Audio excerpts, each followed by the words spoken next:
Hi, everyone. This is acyuta-bhava from Nightlight Astrology, and today we are going to take a look at Mars in the sign of Cancer. Mars will shortly be ingressing into the sign of Cancer, where it will spend over a month, and we're going to take a look at its dignity in the sign of Cancer. We're also going to walk it through the 12 houses to give you a sense of what you might expect depending on which whole sign house Mars is moving into in your birth chart. And we'll talk a little bit about the archetypal combination of the moon and Mars as well. So at the outset of this, I also want to remind everybody about the astrology that's perfecting today, which involves Venus moving through conjunction with Uranus. And so we'll just sort of refresh on that at the beginning as well. Before I dive into anything, I want to remind you guys that my new course, Ancient Astrology for the Modern Mystic, begins this June. Course is filling up every day. We're getting new applications in, and so here is, I'm going to just put it up on the screen so you can see it. Here's my website. If you go to the courses page and click on the first year course, you can learn all about it, everything the course includes, all the different kinds of things that you'll learn, what the format is like. You can take this program remotely and follow along as you want. All of the material is there for you to keep and download forever. You also have a year within which, after the program is finished, to complete a final exam that gives you a certification if you want that. There are several different ways of signing up. You can use the early bird rate. If you sign up and pay in full, you save $500. If you want, you can use the payment plan. There's also need-based tuition for people who are on a really tight budget, or maybe are out of work, or only part-time employed, or you're a full-time student, or you're a single parent, or you're on disability, or whatever the case might be. So check that out. Please take advantage of it. We try to make sure that the class is accessible to anyone who wants to take it. So if you have any questions, email me, info@nightlightastrology.com. We're happy to talk with you about the course if you have any questions about it.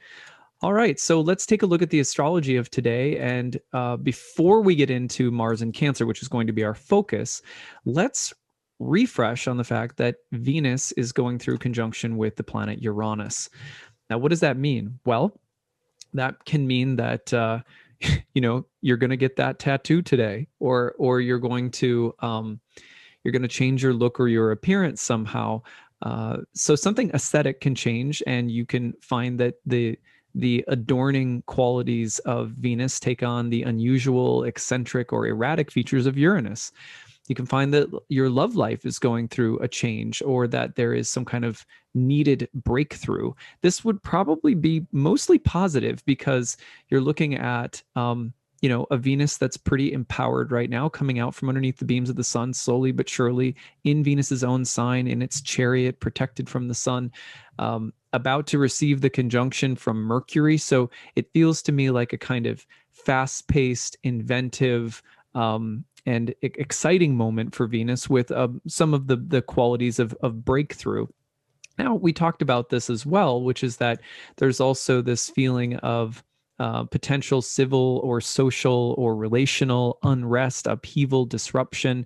That can be part of it, but the potential for almost a reforming quality, or a more mature, serious quality to be there and to be a part of the conversation in a positive way is indicated by the fact that you have Saturn in a superior square, also kind of checking Venus and Uranus, saying, okay, look, like, let's keep this within, let's make this reasonable. Let's make sure that things are mature and committed or grounded. So Saturn, as a kind of conservative force, will probably keep some containment around the sort of erratic nature of Venus-Uranus. It's kind of like getting the advice that you need from your friend while you're shopping before you buy something. You say, okay, yeah, I'm rather than making the huge purchase, I'll take the middle road here. So Saturn is providing, you could say, the Venus, Mercury, Uranus dynamic with a little bit of like a conservative container. And that could be just kind of like the grandfather, grandmother presence, the voice of wisdom, time, experience, maturity, sobriety, sort of saying, okay, let's not go crazy here. On the other hand, the need for some kind of breakthrough, could be met with some kind of cynical, oppositional, conservative, traditional force that says, yeah, I don't really know if this this experimental idea, or this unique or original revolutionary spirit that's coming through. I don't really know if it's real. I don't know really if I know if I can trust it. I don't, it's maybe just a fad or a trend, or, it's that kind of voice of skepticism that may also try to clip the wings of Venus Uranus. Venus Uranus wants to experiment, explore. It wants freedom, and it tries to create that sense of liberation and emancipation or breakthrough. So you can feel that that's the impulse from Venus with Uranus right now, and Saturn maybe holding that a little bit in check. You could feel that push and pull, by the way, if you think that, you're like, oh, there's this big breakthrough, and it's like, okay, but wait until it passes through Saturn, right? Just wait until then, because Venus is going to hit the square to Saturn by Saturday and into Sunday. And when that happens, Mercury will go through that as well. And that's when you're really going to feel the more conservative and potential, almost like a restraining pushback from Saturn. So whatever is happening today, however, or in this week for you personally, and however, liberating it may feel with Venus, Uranus coming together and, providing that kind of fun, liberating spark, well, just keep your eye on Saturn speaking loudly over the weekend in response, or maybe if there's been excess, curbing it somehow, or bringing it in, or making it more realistic or something like that. So just watch for that dynamic from Saturn over the weekend. And don't be surprised if by the end of this, though, one of the things I really like about this is that, Saturn-Uranus dynamic is like good for realistic reformation or revision of things. There's both a progressive spirit with Uranus, meaning future oriented, improve with the times, and then change or evolve with the times. And then Saturn, who says, yeah, but don't lose the best things from the past. Or Saturn that says, be careful that when we're trying to implement something new, that we, there's the spirit of newness is oftentimes youthful and not mature enough. And so Saturn will provide that kind of counterpoint. We're going into the Saturn-Uranus square in June. So all of these dynamics that are happening right now are sort of a prelude to that. And the sun will be going through it as well next week, and we'll revisit that next week. Okay, so I just wanted to refresh on that before we talk about Mars heading into Cancer. Now, this is the big one, Mars moving into the sign of Cancer. Traditionally, Mars is said to be in its fall or depression in the sign of Cancer. And why is that? Well, in ancient astrology, there are two different major forms of dignity that are, they're not even really, well, I won't get into, there's some technical debates about domiciles and detriments, exaltations and falls, but I won't get into that. And for now, what I'm assuming is that there are these two different forms of dignity. And I teach this in my programs too. And when a planet is in its fall, it's not just, oh, it sucks in that sign. It has to do with a very particular dynamic between different planets. For example, Jupiter is said to be exalted in Cancer, whereas Mars is in its fall. On the flip side, if you go across the wheel to Capricorn, Capricorn is the exaltation of Mars and the fall of Jupiter. So rhetorically says, why is it that Jupiter is exalted where Mars is depressed, and Mars is exalted where Jupiter is depressed? So this is a Jupiter-Mars dynamic. And the explanation that he gives is that in Cancer, the sign associated with the summer solstice and the maximal amount of light in the 24-hour period, in the symbolism of the zodiac, the exchange of light and dark in the symbolic picture of the year, that maximal picture of light or yang energy is associated with the exalted qualities of Jupiter, meaning life, abundance, unity. It's the beginning of summer is the peak of, you could say, the life-giving, abundant, and unifying qualities of life as they're seen in nature. And this is just a metaphor, as opposed to Capricorn, which is the beginning of the winter solstice, where there's least amount of light in the 24-hour period. So we get that maximal yin or darkness, and that is associated with Jupiter's fall, because Jupiter is naturally associated with the life breath and with abundance. And so that is depressed at the moment when the darkness is the greatest. Now, Mars, on the other hand, is depressed or is exalted in Capricorn, because at the moment where the darkness is greatest, there Mars, who's one of whom's significations was death, along with Saturn, is on the rise. It's very powerful in that moment. And you could even think about this in terms of, you know, Mars's ability to persevere and work through the darkness, the bleakness, the austerity, the privation of winter, that you need some kind of steely reserve around that time, which is why Capricorn is not only the domicile of Saturn, but the exaltation of Mars.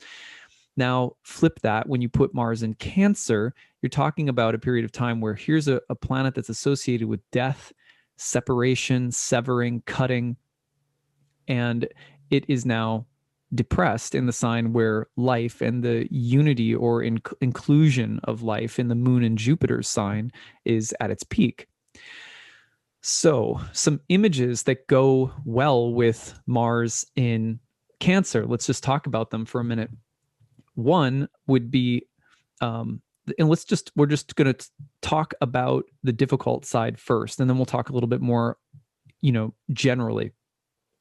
So you can think about the blade or the scissors that cuts the umbilical cord. So Mars is about severing or cutting things apart, whereas the Moon, Cancer, is naturally the temple of the Moon. The Moon is naturally a planet that wants to include, bring together, and incorporate, integrate, assimilate. And the Moon is, in that sense, like a web weaver or a nest builder, a mother, where there's the idea of unity and like almost like an ecosystem, all working together, all a part of the same thing. You can think of the Moon also in terms of the need for community, or the need for the bonds of a family or a village or something like that. The Mars archetype, on the other hand, is the one that is going to sever or cut ties, connections, bonds, or is going to it's the bringer of strife, as opposed to that sense of unity implied by the Moon, usually more emotional, psychological, environmental sense of cohesiveness. And Mars is going to cut that apart. So it is a stressful time, generally speaking, when Mars is in the sign of the Moon, for any kind of domestic situations, family life, your home environment, your emotional bonds, your relationship with family members or children, relationship to health and the body. You're going to just get that much harsher, more severe Mars energy coming in and threatening those things, which is why very frequently when you see Mars in the sign of Cancer, you will see raging debates about abortion. You will see issues specifically pertaining to violence against women, violence against children, violence in the home, violence in the family. You'll see that Mars energy entering the sweeter, the Cancerian nest and bringing strife with it. And so that's why one of the main reasons that it's a difficult placement, it's not only a difficult placement, but that's one of the reasons that it has this dignity category associated with it. You can think about women's health, women's reproduction issues, a woman when she gets perimenopause, I think it's called, or actually, correct me if I'm wrong, ladies, but perimenopause, I think it's called. Is that the premenopause or the menopause? I can't tell you how many times I've seen that happen as a person has Mars ingress into Cancer in their progress chart, or a Mars in Cancer transit that triggers it when they're also getting Saturn opposed to their Moon or something like that. It can be about abortions or miscarriages, troubles. Sometimes like most of the time, I don't want to scare anyone. Most of the time, I don't see people like losing pregnancies, but I'll see a period where, you're hitting that period when a woman's pregnant, where she's getting really sick for a while. you know, like a month patch where it's just like, oh my God, I'm nauseous all the time or something. Even that, it can be as mundane and simple as that. It's very rare that I see it resulting in like anything really, you know, tragic. So I don't want to scare people, but it is like you're bringing Mars, this god of war, this god that pertains to the knife blade, and the will and struggle and competition, and you're bringing that into this more vulnerable space. So that's what you have to be aware of. Um, I'll tell some stories when I go through the chart, because I'm going to take this through all 12 signs here in a second so that you can look at where it falls in your whole sign houses and get a sense of what it might mean for you personally. Now, Mars in Cancer can also mean a range of other things. For example, you will often see advocacy, protection, or defense around the family. I'm having a home security system installed, or I'm joining a group of women who are like advocates for home birth. So anything that where Mars could represent like a mother bear who is fighting, protecting, defending the innocent, the vulnerable, something feminine, something lunar that a person is on the defense or protecting. Like that would be a Mars and Cancer theme. I've seen, like, literally seen women who work in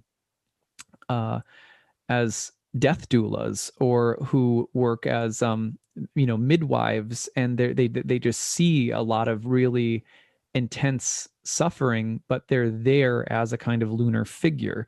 Nurses, doctors, surgeons, social workers. Sometimes Mars and Cancer will fit because you're still describing some of the distress of Mars and Cancer, but your relationship with it may be on the level of a caretaker or health provider, service provider, something like that. You'll also have things involving accidents or accidents or mishaps involving water. I'm always a little bit more careful about anything involving water when Mars is in Cancer. Swimming, lifeguarding, you know, make sure you have a life jacket on if you're out in the boat or whatever the case might be.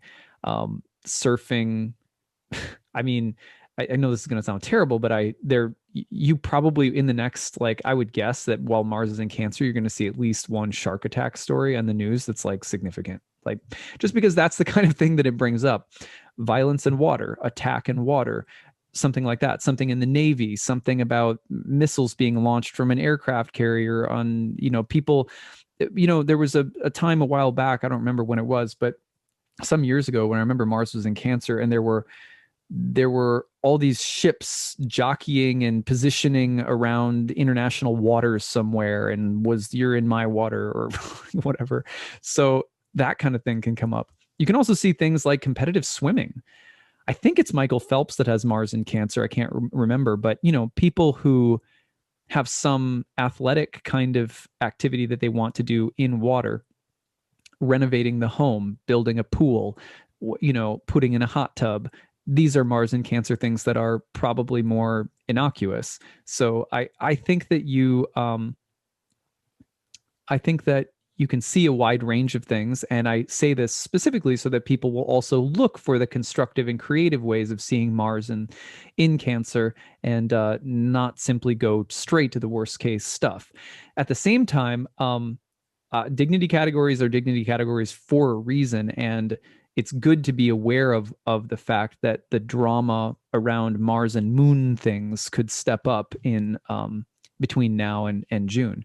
So let's take a look at the overall transit time period for this, and then I'm going to walk it through the 12 houses and give you a sense of what to expect. All right, so here's the real-time clock, and I'm just going to take Mars forward through Cancer, and you will see that Mars comes out about June 11th into the sign of Leo. So June 11th, that gives us what, you know, about 50 days, 40 to somewhere around 50 days, I believe. So that's, you know, a month and a half worth of Mars traveling through this sign. All right, now what I want to do is I'd like to put Mars through all of the 12 whole sign houses and just give you a sense of what you can expect. So we're going to start with Mars on the ascendant if you are a Cancer rising. first of all, first and foremost, remember that all of the things that I said about Mars and Cancer hold true in a sense for everyone, regardless of the house position. So family drama, more difficult things around women in the body, et cetera, et cetera. All of the Moon Mars combinations that could be more difficult or challenging generally are the kinds of things that I want to give people heads up about. When it's in your first house, you think about things that are happening, either your home, your family, with women, with children, with family members, or with your own health that are more and more personally impactful. So that's going to watch for if you're Mars in the first house kind of person, if you're a Cancer rising person. Now let's move this forward. I'm just going through these briefly. So, oops. So we're going to put it in the second house now. If you're Gemini rising, Mars will be in your second house. And that means that the challenges could come around money or finances, but also the connection between money, finances, and home or family or health or body or women or children, etc. So watch for this energy to have an impact on your finances or on your material resources. Okay, let's continue. So if you're a Taurus rising, this is going to be in your third house. You think about things happening in your local neighborhood, things happening with siblings. You think of things happening in the immediate environment, in the day-to-day life around your home or family. For example, I'm a Taurus rising. The last time that Mars was in Cancer, I burned myself on the stove 3 times, cut myself with a knife once, and then had hornets sting me like a bazillion times on my back. Now I have the Sun and Mercury in Cancer in the third house, and it just felt like there was an abundance of sort of tense energy around my home and family area, and I kept injuring myself. The third house pertains to the area, the influences surrounding your home and family, or in some ways influencing or coming around your base of operations. It's kind of like saying there's just stress buzzing around the home and family environment, as opposed to if you were to be let's see here. Okay. As opposed to if you're an Aries rising and Mars in Cancer is in your fourth house, it has more direct impact on family members, on your actual living space. Like for me, I would say in the third house, it was like more of a mental energy that just seemed to be following me around. Like there's bees kind of buzzing outside around my house. The hornets were. In the fourth house, I see it much more about family karma, family drama, stuff directly involving your property or your living environment, your parents, etc. Now, if we go forward a little bit more, we're gonna put Mars in the fifth house. If you're a Pisces rising, and I'm mixing it up today, so Pisces don't have to go last. If you're a Pisces rising, then Mars will be in your fifth house, and that can have an impact on pregnancy, on children, more generally speaking, a little bit more vulnerable space for the topics of pregnancy and children. But again, don't go looking for disasters. It's probably not a disaster. It's just stressors. And you're going to see that energy, again, between now and June. Also, the search or pursuit of pleasure, sex, desire, romance, anything that you do for fun, be a little bit more careful. There could be a little bit more drama than you bargained for around those kinds of activities. Basically, the fifth house you can think of also as a place of creativity and fun or joy or recreation and even romance. It was traditionally called the joy of Venus, the fifth house. So watch for a little bit of drama coming in through love affairs or dating or your sex life, or possibly if you are in any kind of creative industry or career, there could be more passive aggressiveness in the workplace, or maybe creatively trying to address Mars and Moon types of themes in creative work. It can sometimes result in accidents or injuries if people are into sports or dancing or things like that. So you do want to be a little bit careful about almost like getting more than you bargained for in a space that should be about fun, creativity, pleasure, etc. So just be a little bit careful of that. Okay, so if you're an Aquarius rising, we're going to put Mars in the sixth house. Now, Mars in the sixth house in Cancer can very well speak to injuries, accidents, disease, sickness, health problems in the family, health problems pertaining to women or women's health problems around children, because the sixth is a place of health problems. You're just sort of doubling down on that particular thing. But the sixth is also a place of hard work and service and labor. And so anything that you would be working on that would, or advocating for or fighting for, the sixth was called the joy of Mars. So Mars can be quite happy in this place if it's doing something, fighting for something, working for something that fits the Mars in Cancer kind of bill. So, all right. Now, if you're a Capricorn rising, we are talking about Mars in the house of marriage and relationships. So this is more about marriage and intimate or personal relationships, perhaps rooted in the family, a spouse or partner's family, your own family. So it doesn't necessarily have to be your own relationship. It could be marriage relationship of a sibling, but the topic of marriage, family, and kind of the civil strife motif.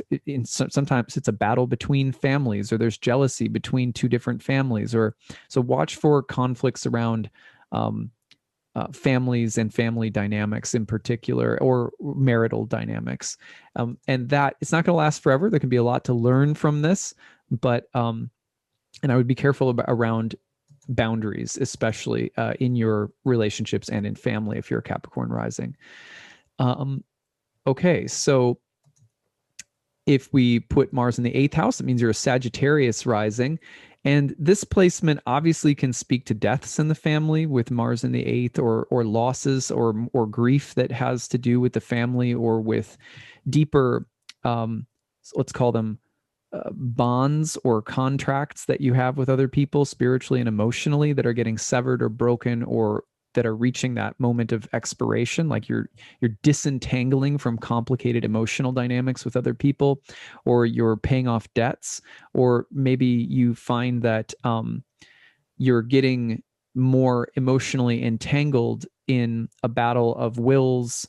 There's passive aggressiveness involved. So just be careful of emotional entanglements if you are a Sagittarius rising. And you also want to look at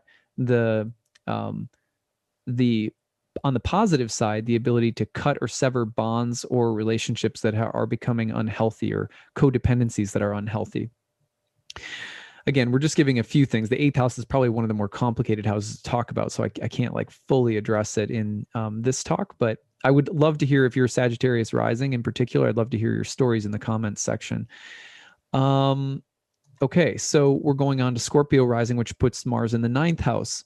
The 9th house has a lot to do with our beliefs.